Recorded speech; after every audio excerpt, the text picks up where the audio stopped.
Hi guys, welcome back with me again in this channel. On today's tutorial, I'm going to show you how you can solve or troubleshooting the CapCut issue and how you can send feedbacks to CapCut teams. So if you're facing difficulty like there's no feature, a certain feature on your CapCut, or there's no templates button on your CapCut, or any other problems related to CapCut, you can just contact the CapCut teams by sending them a feedback. So here I'm going to show you how.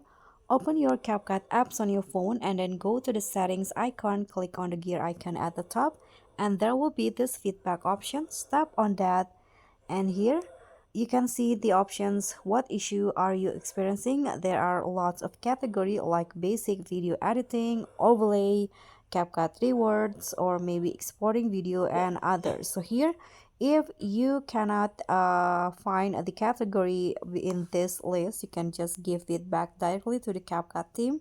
So click on the give feedback option and you can describe the issue that you have encountered and how we can help you. So example, you can just write, there is no template button on my CapCut. You can just do it like that, and after that you can upload photos or maybe videos as an evidence. You can enter your email is in here, then click on send. So after you click on send, CapCut teams will contact you again if they are already solve your problems, maybe through the emails that you write in here. So that's all for me. Thank you so much for watching. Don't forget to like, comment, and subscribe. Also click on the things. Bye.